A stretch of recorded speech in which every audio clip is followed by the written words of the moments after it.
तीन टर्म को ना साथ में पढ़ना चाहिए या याद रखने की कोशिश करनी चाहिए। वो 23, 24, 25, 23, 24, 25, यानी रॉन्गफुल गेन, रॉन्गफुल लॉस, उसके साथ लगा करके डिसऑनेस्टली को देखिए, फिर फ्रॉडेंटली को देखिए। ये तीन अगर आप समझ गए तो आप समझ लो कि प्रॉपर्टी से रिलेटेड जो मैटर्स होते हैं उसको आप बड़े अच्छे से आसानी से समझ सकते हैं। वरना कभी कभी क्वेश्चन का जो आंसर बनाते हैं ना हम लोग मेंस में या प्री में, वहां गड़बड़ हो जाती है। या जजमेंट अगर आप सुप्रीम कोर्ट का कोई पढ़ने लगे और जजमेंट में कुछ और बात आ रही है, आपके दिमाग में कुछ और ही लॉजिक निकल रहा है, यानी सुप्रीम कोर्ट के जज साहब कुछ और कह रहे हैं और रीजनिंग कुछ और दे रहे हैं और आपको वो रीजनिंग समझ में नहीं रही, अच्छा ऐसे कैसे हो गया भाई। तो वो दिक्कत क्यों होती है? क्योंकि हमारा कॉन्सेप्ट जो तीनों का होता है ना वो थोड़ा क्लियर नहीं होता है, इसीलिए दिक्कत होती है। खैर मुद्दे पे आते हैं। सेक्शन है 25 और बात करेंगे किसकी? फ्रॉडेंटली की। Let's see what is the meaning of फ्रॉडेंटली।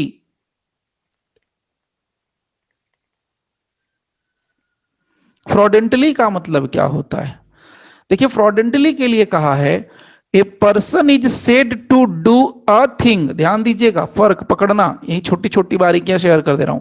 A person is said to do a thing, एक चीज, और यहां पर क्या बोला था? एनीथिंग। फर्क समझ में आ रहा होगा अभी। यहां पर कहा था एनीथिंग, कुछ भी करो, कैसे भी करो, कहां भी जाओ, कुछ भी करो, एनीथिंग। और यहां क्या बोलता है? टू डू अ थिंग, कोई एक काम। फ्रॉडेंटली, इफ, अगर वो करता है क्या? That thing with intention to defraud. अगर वो ये काम डिफ्रॉड के जरिए करता है, यानी इंटेंशन क्या है? डिफ्रॉड करने का, बट नॉट अदरवाइज। अगर वो डिफ्रॉड करने की बात करता है, यानी intention to defraud, then what is the meaning of intention to defraud, ये समझेंगे। देखिए क्या होता है फ्रॉडेंटली, इसको जरा समझना बढ़िया से, नहीं तो ये कंफ्यूज करेगा। और ये कॉन्ट्रैक्ट में भी आपको इस्तेमाल होता है, ठीक है? तो इस चीज को जरा समझ के चलेंगे हम लोग। So what is fraudulently? लिख लीजिए, a person is said to do, यहां मैं कैप्स में लिख रहा हूं, अ थिंग, THING, थिंग, एक ही चीज है। A person is said to do a thing, क्या? फ्रॉडेंटली। कब कहेंगे कि वो फ्रॉडेंटली हुआ? क्या कहता है? इफ, कब? इफ ही डज, तो ही डज, कुछ करता है, दैट थिंग, दैट थिंग का मतलब वही थिंग जो यहां पर ये बताया है, अ थिंग, दैट थिंग। कैसे? With intention to defraud. ये आपको डेफिनेशन याद हो जाएगी डायग्राम देख के, बेयर एक्ट पढ़ोगे तो दिमाग बत्ती जल जाएगी। विथ इंटेंशन टू डिफ्रॉड, तो इंटेंशन क्या है? डिफ्रॉड करने का। तो हमको ये जानना चाहिए इंटेंशन टू डिफ्रॉड क्या होता है। But not otherwise, but not otherwise. Okay, so fraudulently उतार लो जिनको उतारना है। चलिए समझते हैं, फिर उतारो जल्दी से।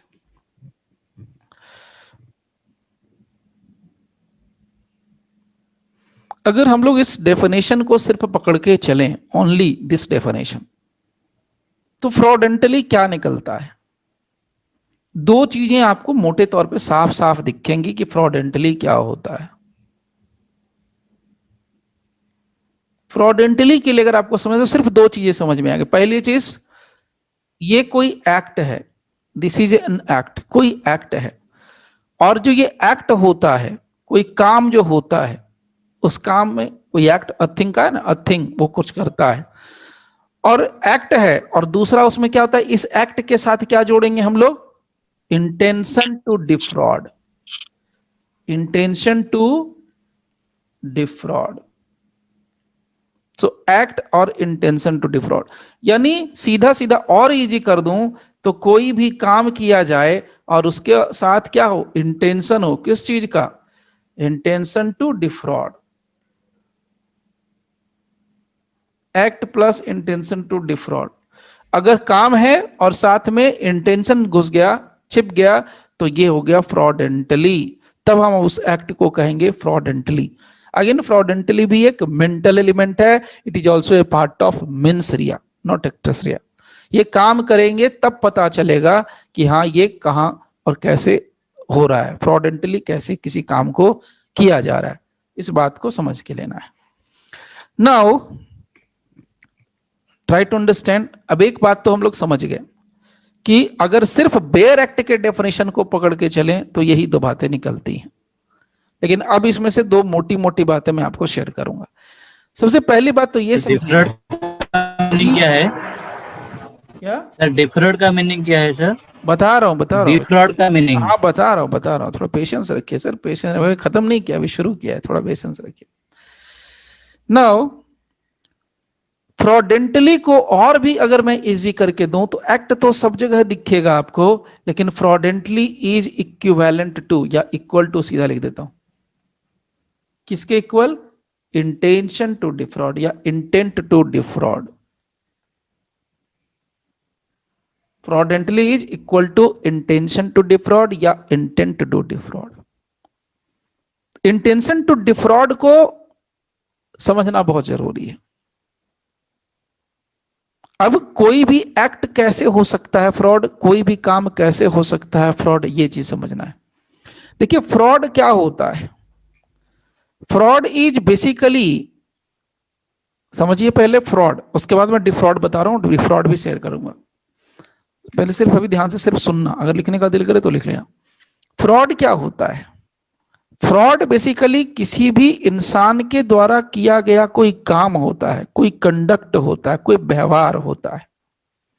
Fraud is a conduct. Conduct कैसे होता है? इंसान या तो बाय वर्ड्स बोलता है, यानी वर्ड्स में बोल करके फ्रॉड करता है, या रिटन लेटर, चिट्ठी, एप्लीकेशन, जो भी है। So fraud is a conduct either by words spoken और बाय लेटर। देखिए फ्रॉड में क्या होगा, दो पर्सन होते हैं नॉर्मली, सब में दो ही होगा। एक पर्सन है मान लीजिए ए, दूसरा पर्सन है बी, और हम लोग को समझना क्या है, फ्रॉड। फ्रॉडुलेंटली तो फ्रॉड पहले समझते हैं। ए अगर कोई चिट्ठी लिखता है तो ये हो गया रिटन, और अगर कुछ बोलता है तो ये हो गया ओरल। ओरल कैसे होगा? By words. लिखित कैसे होगा? लेटर्स।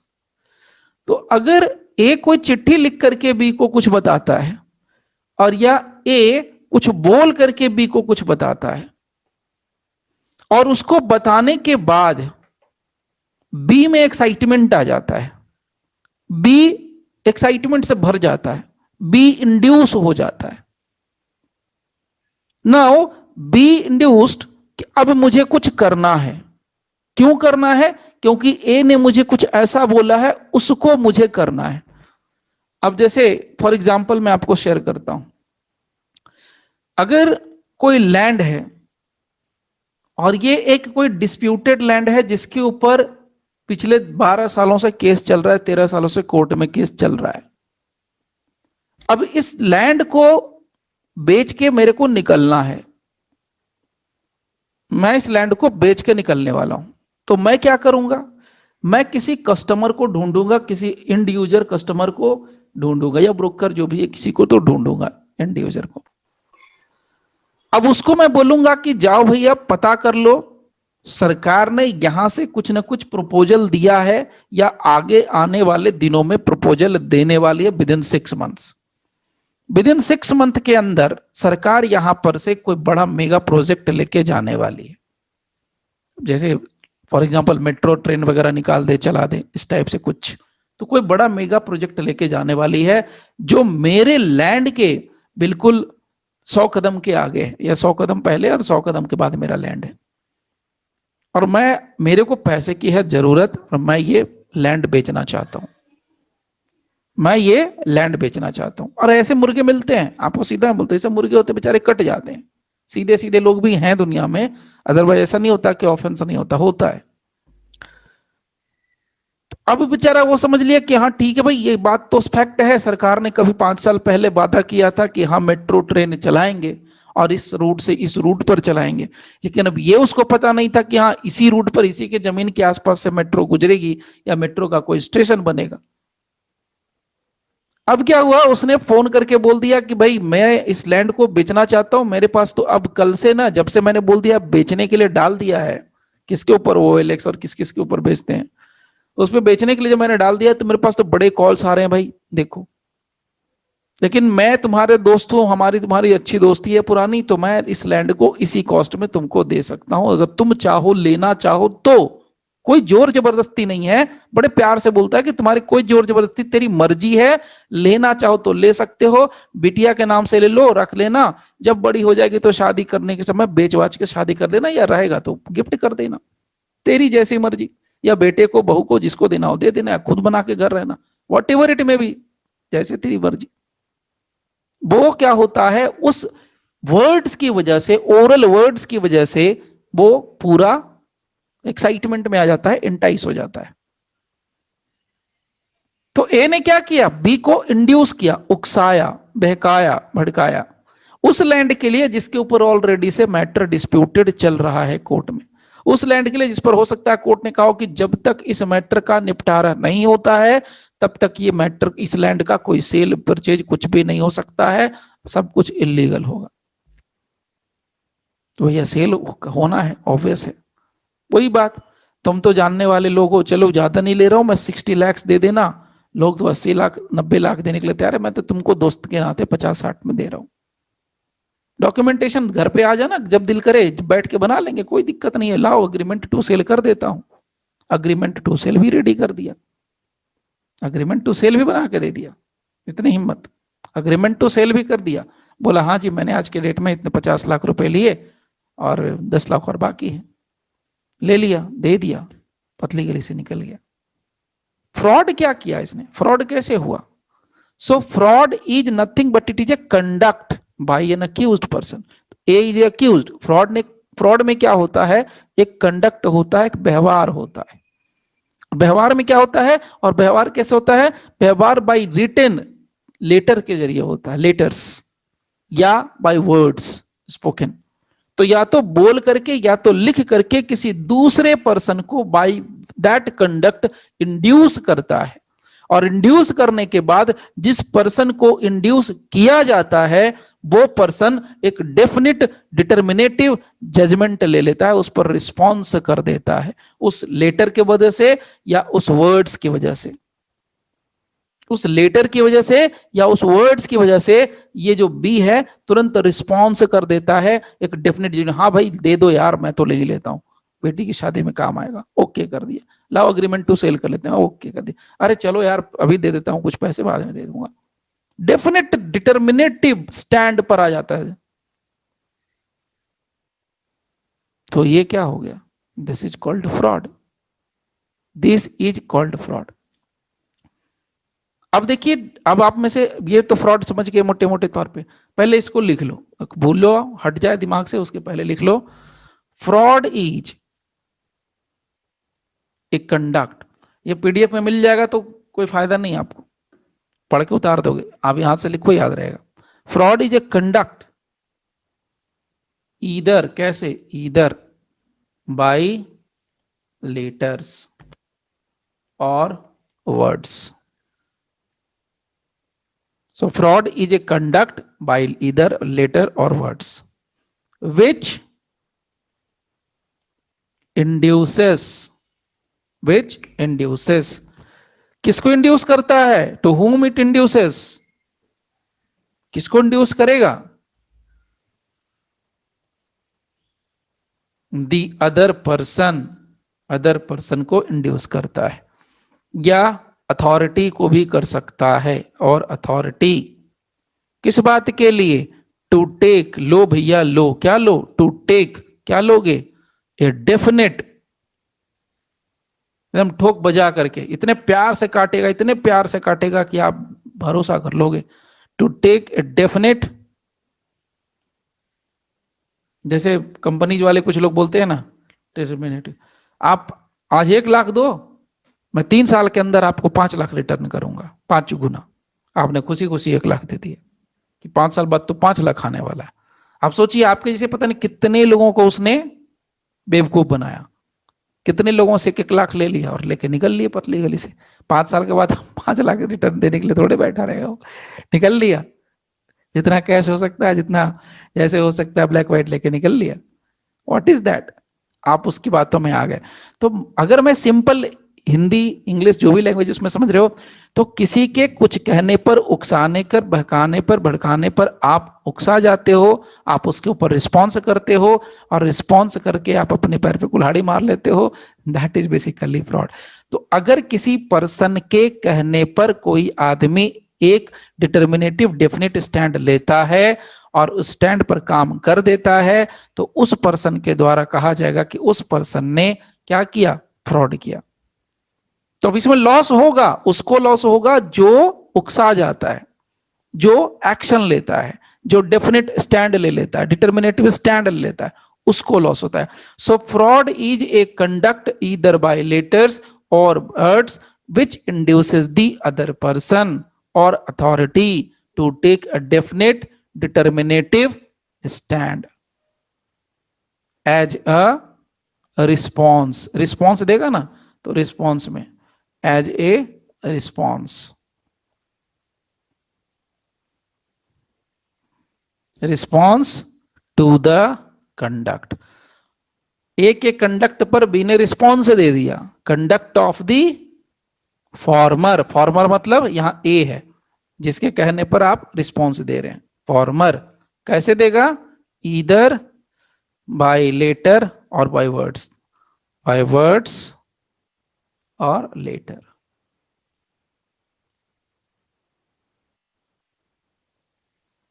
ठीक है, तो जैसे ही रिस्पॉन्स दिया, गए काम से। अब नौ एक बात तो क्लियर करी, इसी में कुछ और पॉइंट्स में ऐड कर देता हूं। उतार लीजिए जल्दी से, नेक्स्ट पेज पे चलते हैं, लिख लीजिए। It is also a well settled law, क्या? That misrepresentation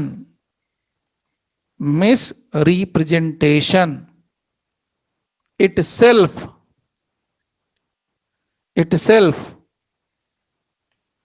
amounts to fraud, itself amounts to fraud। so misrepresentation अपने आप में ही फ्रॉड होता है, मिसरिप्रेजेंटेशन अपने आप में ही फ्रॉड होता है। नाउ इसमें एक और बात मैं यहीं पर ऐड कर देता हूं, मिसरिप्रेजेंटेशन बोलो या इनोसेंट मिसरिप्रेजेंटेशन। बहुत लोग कहते हैं ना, अरे सर मेरे को भी नहीं पता था। जैसे मान लीजिए एक पूंजी स्कीम आती है, पूंजी स्कीम समझते ना, फालतू फर्जी स्कीम, नकली स्कीम। मान लीजिए यहाँ ए है, ए ने बी से कहा कि भाई मैंने तो 1 लाख रुपए लगाए हैं और मुझे तो 5 साल के बाद 5 लाख मिलने वाला है। ए ने बी से कहा। अब ए ने बी से कहा तो बी ने भी क्या कहा? 1 लाख लगा दिया और 5 लाख के इंतजार कर रहा है। अब बी ने किसको कह दिया? सी को, भाई 1 लाख लगाओ 5 लाख पाओ। तो तेरे को, अरे भाई मेरा दोस्त है ना, उसने लगाया, मैंने लगाया, अब सी भी लगा देता है, फिर डी लगा देता है। तो ये जो मान लेते हैं कि ये मान लीजिए कि गलत आदमी है, लेकिन बी क्या कर रहा है? Innocent misrepresentation, innocent misrepresentation. C क्या कर रहा है? Innocent misrepresentation. आगे डी क्या करेगा? Innocent misrepresentation. तो मिसरिप्रेजेंटेशन में बता दिया मैंने एक चीज, तो लिख लीजिए इसी बात को।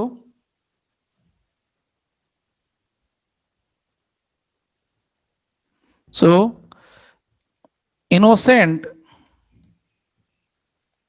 misrepresentation, innocent misrepresentation may also give a reason to claim a relief against fraud। ध्यान दीजिएगा, मिसरिप्रेजेंटेशन अपने आप में फ्रॉड है। यहां पर क्या कह रहा हूं? innocent misrepresentation may also give reason to claim relief against fraud. अब मुझे तो पता ही नहीं था, मैं तो खुद ही शिकार हो गया किसी ए का, मैं तो बी हूं। सी बोलेगा यार मैं तो, सी मेरा गर्दन पकड़ेगा, यार बी तुमने फंसा दिया। मैं बोलूंगा यार हम दोनों को ए ने फंसा दिया। ए बोलेगा यार हम तीनों को एक्स ने फंसा दिया। अरे यार हम चारों को तो वाई ने फंसा दिया। अरे यार हम पांचों को तो जेड ने फंसा दिया। सो इनोसेंट मिसरिप्रेजेंटेशन में also give reason to believe, reason to claim relief against fraud. तो अगर बोल देगा कि इनोसेंट मिसरिप्रेजेंटेशन था तो वो एक तरीके से रिलीफ का काम कर जाएगा। लेकिन अगर वो इनोसेंट नहीं है तो समझ लीजिए कि वो फ्रॉड है। इस चीज को भी दिमाग में डाल लेना है। अब देखिए ध्यान